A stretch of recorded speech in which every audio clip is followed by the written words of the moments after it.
Hello, and welcome to today's podcast.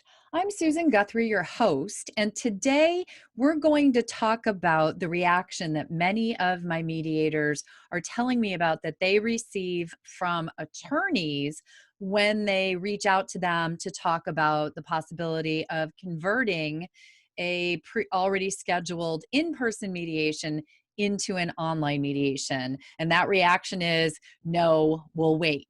So I'm getting constant feedback from people that although when we talk to people who are third party clients who are, in my experience, always open minded, there it does seem to be a bit of a knee jerk reaction among advocates that they would prefer to wait until someday when we can do these things in person again. And I think this flows from a few different factors. And I can speak to this as a person who has been an advocate to clients in mediation, as well as being a mediator, both online and in person for years. So first off, I do think there is an element of just, attorneys, we are trained to be prepared for everything. We are much more comfortable in settings that we control and that we understand and where we know what to expect. Attorneys do not like surprises that they can't plan for. They don't tend to like new things, and the online platform may be new to many of them. And they just don't like that situation where they're not in control. And to a large degree, even though a mediation may be held in a mediator's offices, attorneys still have that feeling of being in control, physically present. And so they have that concern. They also, in many cases, feel that they will have less client management in an online platform, in which case, many of them really truly will push to have their clients present with them in their offices if they're doing a remote mediation or dispute resolution process. That brings about some additional complications, which I will cover in this episode. They often will say they fear that online mediation is less effective. In fact, one of my trainees recently forwarded an email that they got from an insurance defense attorney saying that they heard it was only 23% as effective as in-person mediation. Yet when we asked for the backup for that, because that's certainly, I've never seen that data myself, and I do a lot of research, they couldn't find the article. Maybe it was anecdotal. I can tell you anecdotally, in my experience, and certainly now having trained many thousand of mediators, the online process is as effective, if not more effective in many cases, for resolving matters. And in fact, I find that they actually resolve more quickly because of the streamlined nature of an online platform. And then, there are the concerns that are going around about security. Now, if you've listened to my episode on Zoom security, if you're using the Zoom platform, definitely you know that there are things that you can do to make the Zoom experience, the meeting experience, more secure. Any of the online platforms are going to have some vulnerabilities. We've talked about the fact that in person, there can be vulnerabilities, mostly stemming from the magic cell phone that people bring into these proceedings. If you haven't listened to that episode, give it a listen because I cover all of that. And those will give you some important talking points for the attorneys. But today I want to go over some tips to help you work with your attorneys, the ones that you work with all the time, the ones that you may attract because you're now an online mediator. So let's talk first about the fact that attorneys don't like surprises, that they don't like that feeling of not understanding the platform, what it looks like, how is this going to happen, how are you going to caucus, how are you going to do joint sessions, what is this going to feel like? There's a very easy and effective way to approach that. There's actually a couple. The first one is, and I've suggested this, and I think I suggested it in the marketing episode, reach out to the attorneys that you are working with and offer to do a walkthrough with them. in advance of any mediations you may have scheduled, or as a prep to a mediation that you have scheduled. You can either walk both sides, counsel from both sides through at the same time, or consider doing it separately if they're more comfortable. Or if you know some, say, defense attorneys that all know each other, make it a lunch thing, or make it an interesting, fun thing for them all to get together with you as the mediator. That does a lot of great things, right? You can walk them through what Zoom looks like. You can show them breakout rooms, or you can show them, I shouldn't just say Zoom, you may be using a different platform. And if you are, you can still walk them through the platform, make sure that you show them how you're going to caucus, how you're going to have private conversations with them, how you share the screen, how you can work on the documents. All of that will go a long way to alleviating any concerns they have, and also just giving a level of comfort with whatever platform you are using. So that's absolutely the holy grail. The best way to go, the gold standard, would be to be able to reach out to them in advance, right, ahead of time, and personally walk them through. But another very effective method that many mediators are doing right now is creating an online video, a video of a sample mediation, where they get some colleagues together. One group I was just talking to got 4 colleagues, so there were 5 of them, and they just did a quick 5-minute mock waiting room, breakout rooms, joint session, caucusing, and then shared the screen to show a document. So I think they covered those 5 factors, and then we're able to send that as a link in an email broadly to the attorneys they work with, or make it a part of their orientation package or their introductory package to the attorneys for a matter. As an example, we've created this video so that you have an opportunity to see what the process will look like. That is another great way to get them to understand the functionality of your online platform. Once it doesn't feel like something new to them, once they feel like they understand how it looks, works, and functions, then they will be much less knee-jerk, ready to say, no, we don't want to try that. In fact, they can say to their client, or even share the video if you're doing a video, they can share that with their clients to help answer questions for the clients, or they at least have the knowledge themselves to do it. So that can be a really great tool. It kind of verges into that marketing world, but it's also something to just consider incorporating into your pre-mediation process, or as you start getting out there right now to do mediations and you're finding attorneys are saying no, or saying we'd rather wait, consider saying, you know what, Bill, I understand, or Mary, I understand you have reservations. How about we just set up a quick 15-minute Zoom meeting, or I turn one on right now, if you're not already in a Zoom meeting, so that you can walk them through it. So I do think that that's a really effective tool. It also keeps you top of mind, right? They're going to remember when they need a online dispute resolution that you know how to do it. You know how to do it so well, you were able to walk them through it. Now, the other issue that they feel is that they will have less control. And, we attorneys, we are control freaks. We do like to be in control of the process.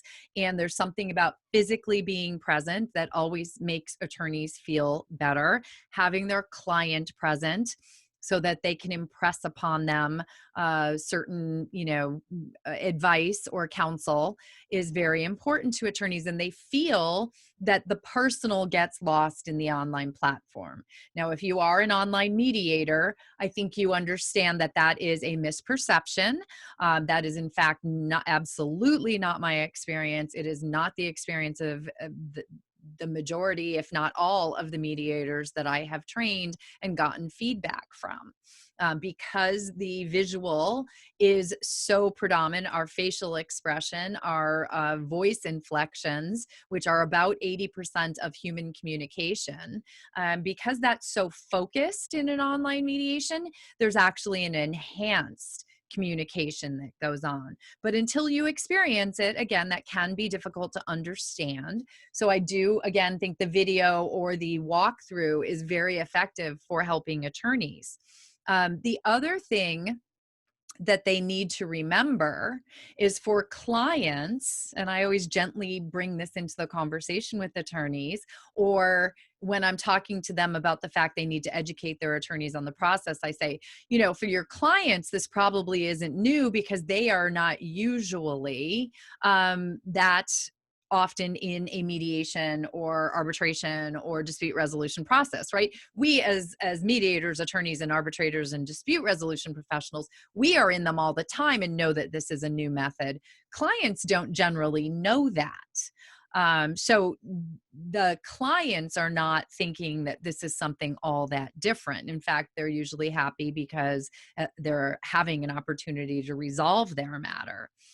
But it does bring up an issue that I find it very helpful to discuss with attorneys, or at least make them aware of, because many attorneys in the thinking of, I need to have my client with me in order to have the most control over my client or have the most influence with my client to bring this to settlement, will insist that their client be with them in their office when they are doing the mediation or when the mediation is going on. And that certainly is something that can be done, but it will, in the online platform, create some potentially awkward moments. First off, it depends on where in the attorney's space they're going to set that up.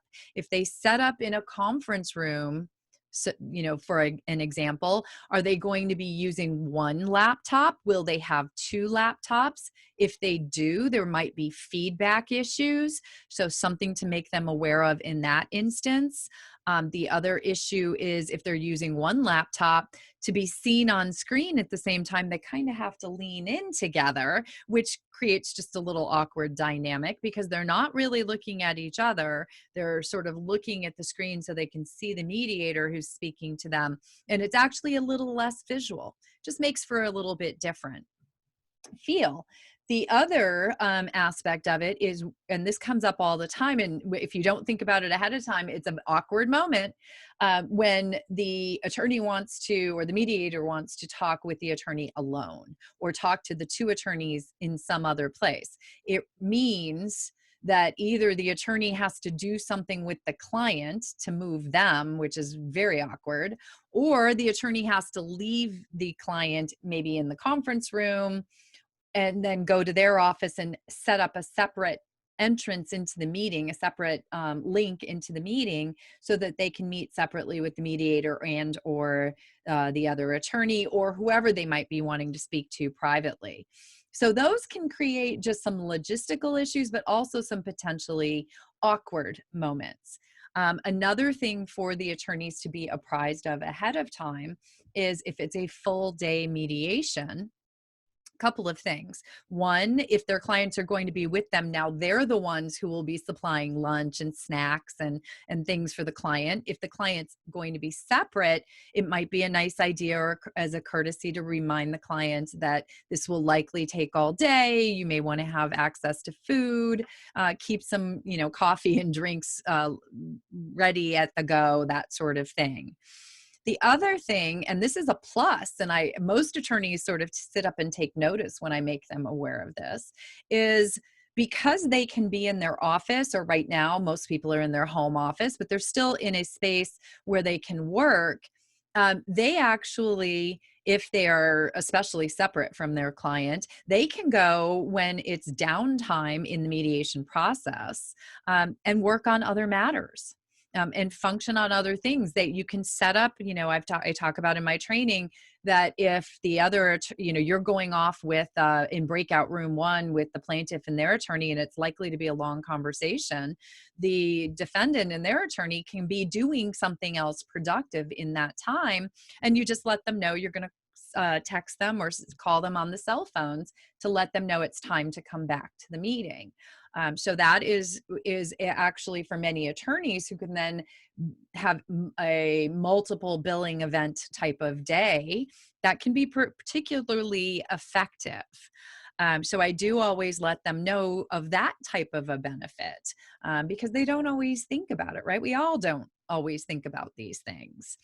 Now, many of the attorneys will have a perception that it is less effective to mediate online. And I think this also has a genesis in a couple of different places.